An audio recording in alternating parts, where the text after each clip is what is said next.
Experiment 1170. Huggy Wuggy. Description: a tall 8-foot blue furry version of a fan favourite toy, who, due to his extreme obedience, has been put to work as a security guard around the main lobby. Nobody expects it to be him of all people, their favourite, lovable guy. Except he watches and knows everything. Just don't let them think anything other than he's a statue. Notes: I quite personally don't understand what all the fuss is around him. It's just a blue monkey plush. In some aspects, he gives me the creeps. I personally couldn't care if he got crushed by a box or fell off some catwalks, because he's very overrated. My co-worker, Dr. B. Ford, takes a liking towards Huggy, but he's not his personal fave. But he's on that top end. Signed, Dr. NPB. Experiment 1172. Kissy Missy. Description: after our success with Huggy, we decided to put his other half to use as well. There being only one key difference: she's pink. That's it. Although behaviour-wise, there are a whole lot more differences. She's more friendly and would rather help than hurt.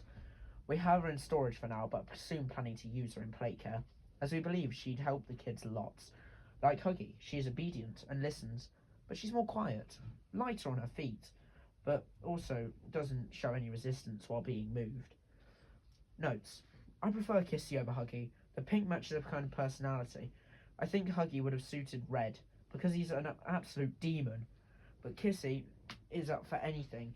She has a huge interest in Poppy for some reason, so we try to keep them separate in case they plot something. Signed, Dr. NPB. Experiment 1222. Mummy Longlegs. Description: Mummy Longlegs was a toy heavily meant to be our jab at our competitor, Mattel, and it worked. Kids loved stretching it to its full capacity, but after a young Marie Payne got nightmares, we turned her into a bigger body of Mummy. However, there was some downsides. She tried killing any adult she sees and is very protective of children. So we put her here at work in the game station while using catwalks to separate scientists.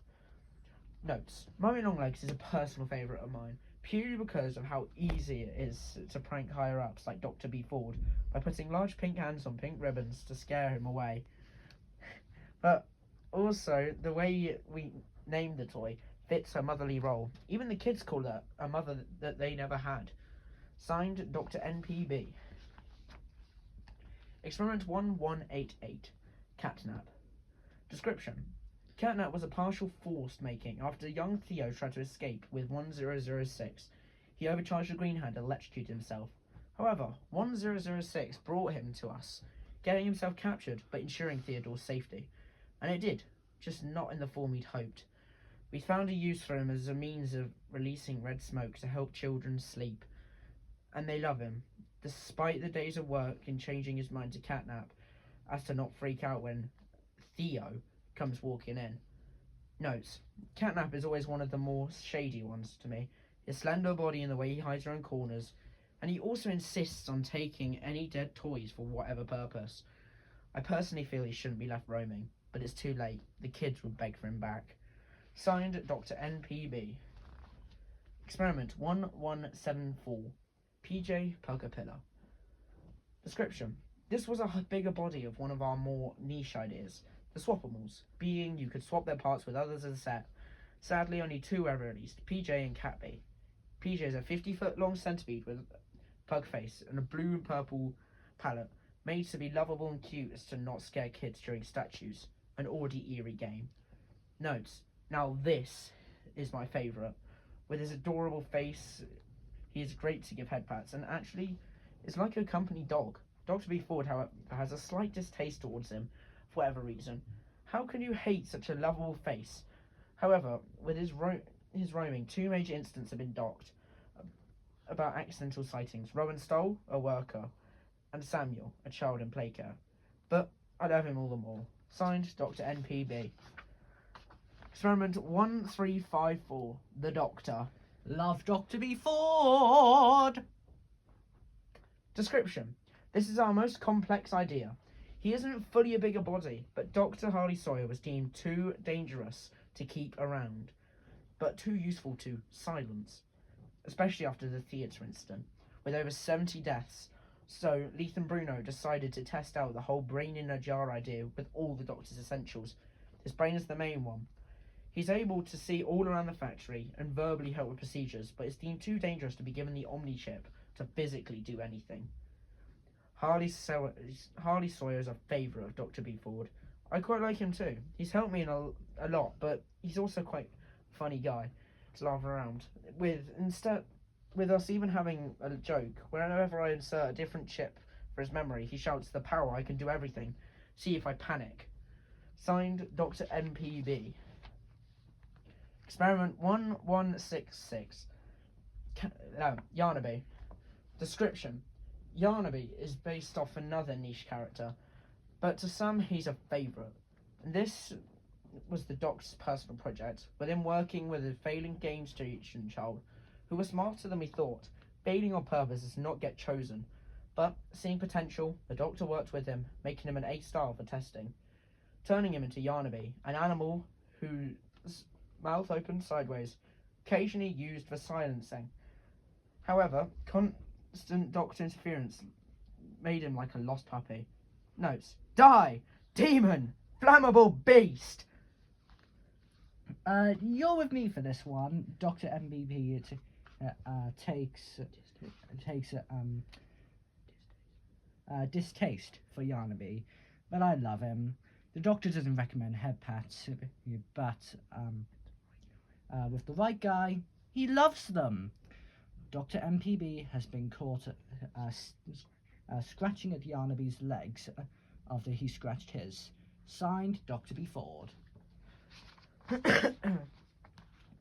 Experiment 1163. Pianosaurus. Description. This is a bigger body highly requested by many staff, even starting Justice for Pianosaurus strikes. However, they didn't have to be the ones making this beast. Each plate weighed a ton, not to mention his stature. However, when Harley laid eyes on him, he called him weak and small. So, he was deemed useless and left to the prison, where he remains. Notes: I was quite sad Pianosaurus didn't become a worker, because even though it was hard, he was one of my favourite outcomes of any project. However, to have to watch his scared eyes get locked up in a more desolate area of the prison is quite sad. I love listening to his tunes, but I was quickly reminded he was still wild when he attacked smaller experiments. Signed, Dr. NPB. Experiment 1160. Boxy Boo. This is one of our most violent toys, but also our first successful experiment. He is built like a jack-in-the-box, except his feet and hands extend out the sides and bottom. His head is built with a spring-loaded mechanism, so he can clamp shut whenever is needed. And if anyone asks, no, that stupid Frankie isn't original, they copied. Anyway, his furry red paws allow for easy reach and grabbing. His legs deliver powerful jumps. Sadly, we're not able to fix his out-of-tune music wind-up. Notes: Boxy was our first proper success, but he doesn't have a constant hunger for blood. But he does have a constant hunger for blood and violence, so we keep him where nobody will willingly go, a place we jokingly called the Stairway to Hell. Signed, Dr. NPB. Experiment 1322. Dowie the Doughman. Description: this large bundle of clay is our most challenging experiment, involving 3 children's youths to be created: Matthew, Kevin, and Jack. However, this caused nasty mood swings between his childish self and his teenage self. This also makes him difficult for questioning, so only do it under professional training. However, Dowie presents himself in other areas, being his love for all toys and the way he acts almost like a child, but also a father. Notes: Dowie is all round a great toy. Not the Kevin side, but the others are great. I always helped him with his childish dreams of building this fort for all toys, big and small, to live in harmony. We decided to name it Safe Haven. Sad to know he'll remain in the prison. I thought he suited Playcare better. Signed, Dr. NPB. Experiment, ? Mr. Light. Description. I hadn't noted the number, as we have at least 10 who are just the same. These are all clones used to teach at our playcare school. With so many, it is easy to keep all the kids behaving Baldy style. However, one seems a bit different than the rest, a bit more secretive, prefers the shadows, and often tries attacking her sisters with this thing she nicknamed Barb. We've taken it so many a time, she still finds it somehow. Notes. This is a wildly hated idea, as if they turn on us, nobody's surviving. However, that's what security measures and fail-safes are for, especially with that one clone.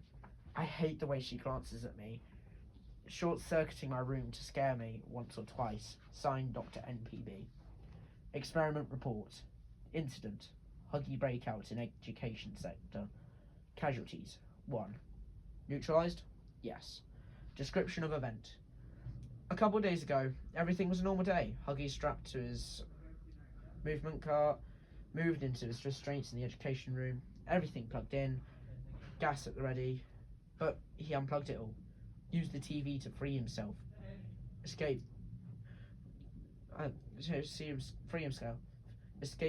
causing one casualty before being quickly neutralised. Notes on event. I'm still mourning my loss of a dear friend, Dr. I. Gilby. He was great. He did everything right. The security wasn't the best, but that's on the higher-ups, not on him. Signed, Dr. NPB. Experiment 1202. Giblet. Description. Giblet was made as a part of our wrong side Outermals line. He's only 2 feet tall, but he's taken the role of leader of the Outermals. He has brown fur and likes eye patches and batteries.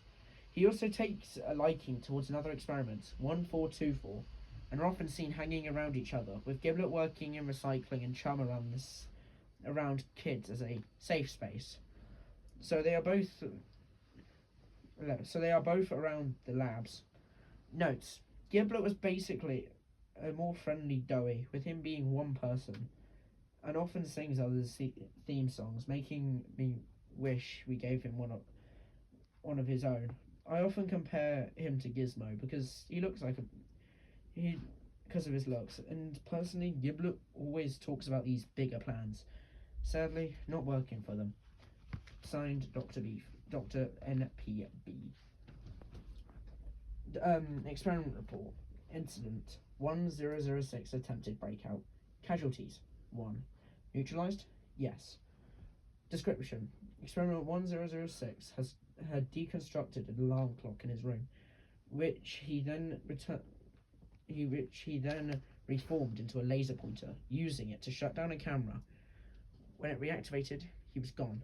We sent Dr. J. Gibson to check it out. Unfortunately, 1006 was hiding in a camera's blind spot. We shut the cell as fast as we could, locking Dr. J. Gibson inside, causing his death. Notes. 1006 was always our smartest, but this was a close one. P.S. Don't trust him. Signed, Dr. NPB. Experiment 1424. Chum Chompkins. Description. Chum was another on the line of Kissy and Huggy, unfortunately not being as big as a success. But as a bigger body, he was loved by kids and adults. Unfortunately, he was deemed a failure because of his speech problems, leading to only noises and grunts being his main form of speech. However, we still utilised him as a safe space for children inside his mouth due to his limited digestive tract and soft fur. He was a hit, readying kids for experimentation. Notes. Chum is absolutely adorable. He's quite shy and wary, but his unusual mouth puts people off. I adore him. He's funny and gives great head pats. But what more could you want from an experiment? Signed, Dr. NPB. Experiment report.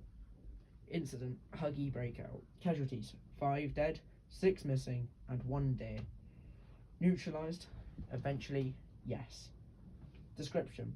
On June 18th, 1992, at 10:27 p.m, our cameras caught glance of Huggy dashing out an open delivery bay door, leading to a 4-hour chase spreading half a mile, with him running into cars and surviving about 10 tranquilizer darts before stopping at a house and just waiting.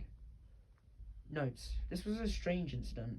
It's suspected he had inside help, but I personally have noted experiments being more rowdy, like a rebellion is coming. Signed, Dr NPB. Experiment 1007. Poppy Playtime. Description. After the passing of our founder, Elliot Ludwig's daughter, he did everything he could to give her back to him, even if that did mean turning her into her favourite toy. This had all the features of the original: the poppy smelling hair, the blue dress, the talking. This one is just more alive. We have her roaming. The kids love her, and she wanders her dad's halls like a museum, always coming out with a new game to play. Notes. Poppy is deemed the original for many commercially and experiment. For, Poppy is deemed the original for many, commercially and experimentally. However, many forget about 1006, who I personally find better, because Poppy talks too much and always finds a way to creep me out. She needs constant care, especially eye drops, because that just makes her look worse. Signed, Dr NPB. Experiment 1006, a prototype. Description. 1006 is the actual original. Elliot Ludwig's first project, a 10-foot spider with 2 sharp hands. We have him detained due to anger outbursts, which also is what believed to have killed Elliot. We have him dressed as a jester to hide his creepiness, in case he's accidentally spotted by a guest somehow. He has amazing brain power, but lacks the obedience of others, making him hard to control. Note, I personally love this guy. He's the Doctor, but more edgy, and his mimicry is amazing too. What's that? What's that noise? That's the high-level threat alert. I gotta get out of here. Audio transcript of cameras. Dr. B. Ford, what's going on? I was writing my notes on 1006, and the alarm sounded. Can't you hear it? They've staged a bloody rebellion, and they're killing everyone! What do we do? Is there a way out? Unless you count death. Not really. Huggy has the lobby, Mummy has the game station, Catnap's got playcare. Half the lab staff were killed by Catnap. He has some kids behind him, but one of them escaped. I don't know what to do. It's just so perfectly planned and executed. I don't know how. You really? A body puts them silent. Chum follows. Run! Get somewhere safer. I'll find you. 10:48 a.m. Experiment report. Incident. Experiment revolt. Casualties. Still growing. Neutralized. Ongoing. Description. From what I've seen with my short encounters, they're killing anyone and everyone. The piles of dead keep growing, and this is just in the labs. This is all the paper I have. I have a plan. I'm going to try check the prison. Maybe the heart of the fire is the coolest. I would try the Doctor, but he isn't trustworthy in this situation. Nobody is but Dr. B. Ford. However, after our encounter with Chum, I don't know if he lived. Signed, Dr. NPB. Dear Diary, screams! That's all that's echoing! Everywhere is a new scream! Who knew toys would decide to revolt after being locked up for a good few years of... Wait. Anyway, in the chaos, I've got a place to hide. But something or someone is close. Right soon if I survive. 10:51 a.m. If I do this, I have more paper, but all the words in the world won't describe what I can see. The dead are being eaten, some more brutal ways than others. I've seen some get stabbed, which seems to be the best way to go. What else I've seen? I've watched critters crawl out of people's eyes, others feeling them squirming below their skin, others it's actually visible. Small bulges roaming around like a cat under a rug. I've made it to the entrance to the labs. These glass doors offer some hope. Nothing will ever be able to break through. I'm glad there's doctors banging on the lab side door, begging to join me. But I won't let them. Every man for themselves. They made their choice. This is mine. Holy Jesus! I see why they were banging on the door. Don't look. Don't look. Say what you like about 1006. He's strong. And violent. I stay crouched. He shouldn't notice me. He's goddamn ripped some of them in half. Some had the liberty of a stab. Others, unfortunately, got skull crushed. I don't want to join them. This door remains shut, no matter what. I must survive. I've left the room, headed for the lift. At the end of the property gardens, as long as it's not malfunctioning, it should send me straight to the prison. There, it should be easy to hide. Signed, Dr NPB. Dear Diary, I've escaped it. I'm not sure how to describe what I saw. All I saw was 6 crab legs and a reaching metal hand. I thought the area behind our old grinder would have been safe. All the toys tend to stay away, especially Mummy. I'm currently on a side of her path to play care. Right soon, Dr. B. Ford. Dear Diary, my years as a scientist are catching up to me. Working to create these things was a bad option, I now see. I did manage to earn myself the Omni hand, though. I've hidden 2 batteries to close a metal door, and the next one I hid the battery up the pipe, only able to be accessed with outside help.